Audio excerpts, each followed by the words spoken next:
இன்று மார்கழி 20வது நாள், 20வது திருப்பாவை.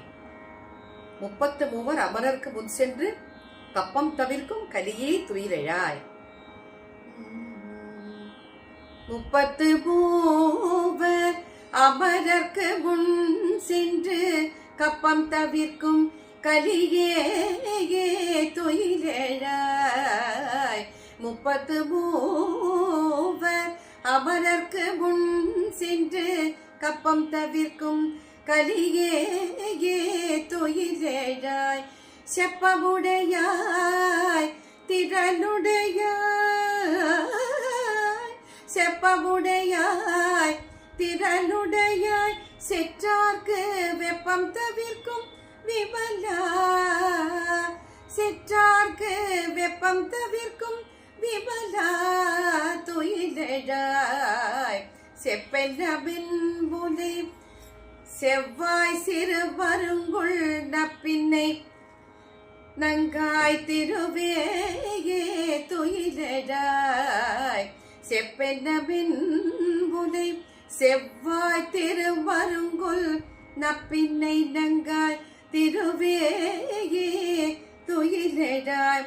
உக்கமும் தட்டொழியும் தந்தோன்பனாளனை, உக்கமும் தட்டொழியும் தந்தோன்பனாளனை, இப்போதையவை நீராட்டேலோரெம்பாவாய், இப்போதையவை நீராட்டேலோரெம்பாவாய்.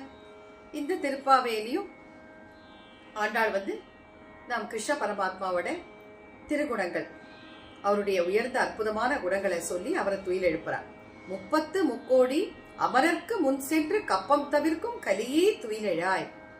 அதாவது பக்தர்களுடைய கண்கள்ல கண்ணீரை பார்த்தாலே அது கண்ணீர் கன்னத்துல வழிந்தோடுவதற்கு முன்னாடியே அந்த 33 தேவர்களுக்கெல்லாம் முன்னாடி அருள் புரிவாராம்.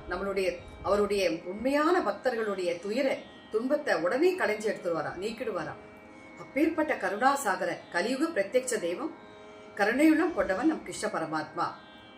துயிலெழுவாயாக ஆண்டாள் சொல்றார். நம் கண்ணனின் தாசனாகிய கண்ணதாசன் சொல்லியிருக்கார் இல்லையா, கண்ணன் வந்தான் அங்கே கண்ணன் வந்தான், ஏழை கண்ணீரை கண்டதும் கண்ணன் வந்தான். ஏழையோட கண்ணீரை பார்த்ததுமே ஓடி வந்துருவாரா கண்ணன். அந்த கண்ணிலேருந்து கண்ணீர் வழியறது கூட இடம் கொடுக்க மாட்டாராம். அப்பேற்பட்ட ஒரு கருணா சமுத்திரம் நம் திருமால், நாராயணன், பத்மநாபன், வாமனன், கார்மீக வண்ணன். அதான் ஆண்டாள் சொல்றா, 33 தேவர்களுக்கெல்லாம் முன்னாடி உன் பக்தர்களின் துயரை திளைக்கும் கலியே, துயர் துடைப்பவனே, கலியுக பிரத்யக்ஷ தெய்வமே, எங்கள் பெருமானை துயிலெழாய். செப்பமுடையாய் திறனுடையாய், செற்றார்க்கு வெப்பம் கொடுக்கும் விமலா, அதாவது வலிமையுடையாய், மிகுந்த வலிமையுடையவனே, உன் பகைவர்களுக்கெல்லாம் வியர்வையை பெருக்கெடுத்து ஓடும்படியான பயத்தை கொடுப்பவனே, விமலா தூய்மையானவனே, துயிலெழாய். செப்பென்ன மென்முனை செவ்வாய் சிறுமருங்குள் நப்பின்னை நங்காய் திருவே துயிலெழாய். அழகான உடலமைப்பு கொண்ட நப்பின்னையே, சிவந்த இதழ்களை கொண்டவளே, நங்காய் நப்பின்னை பிராட்டியாரே, திருவே திருமகளின் அவதாரமே, துயிலெழாய். உக்கமும் தட்டொழியும் தந்தூன் மணாளனே, இப்போதே எமை நீராட்டேலோர் எம்பாவாய். உக்கம்னா விசிறி, தட்டொழினா கண்ணாடி. அந்த விசிறியும் கண்ணாடியும் எங்களுக்கு நோன்பு நோற்பதற்கான உபகரணங்கள். அதையும் எங்களுக்கு கொடுத்து உன் உயிருக்குயிரான மணாளன் கண்ணபிரானையும் கிருஷ்ண பரமாத்மாவையும் எங்களுடன் அனுப்ப வேண்டும். அனுப்பி எங்களை அருள்மழையில் நீராட செய்ய வேண்டும். அருள்மழையில் நீ எங்களை நனைய செய்ய வேண்டும் அம்மா நப்பினை பிராட்டியாரே என்று ஆண்டாள் நப்பினை பிராட்டியாரிடம் இதையெல்லாம் சொல்லி அவளை துயில் எழுப்புகிறாள். இதுல என்னன்னா ஆண்டாள் இன்னொரு தாத்பரியம் என்னன்னா, உக்கமும் தட்டொழியும், விசிறி என்பது வீசுபவனுக்கு மட்டுமல்ல, பக்கத்தில் இருப்பவனுக்கு கூட இந்த காற்று வரணும். அதாவது நம்ம செய்யற செயல்பாடுகள் மற்றவருக்கும் பயன்பாடு உள்ளதாக இருக்க வேண்டும். கண்ணாடி கூட நம்ம உருவத்தை தான் பிரதிபலிக்கும். நம்ம மனசுல இருக்கிற அழுக்கையோ உடம்புல இருக்கிற அழுக்கையோ அது ஒட்டிக்காது.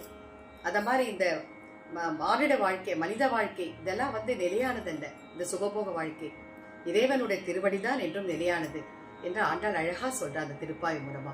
ஓம் நமோ நாராயணாய. ஆண்டாள் திருவடிகளே சரணம்.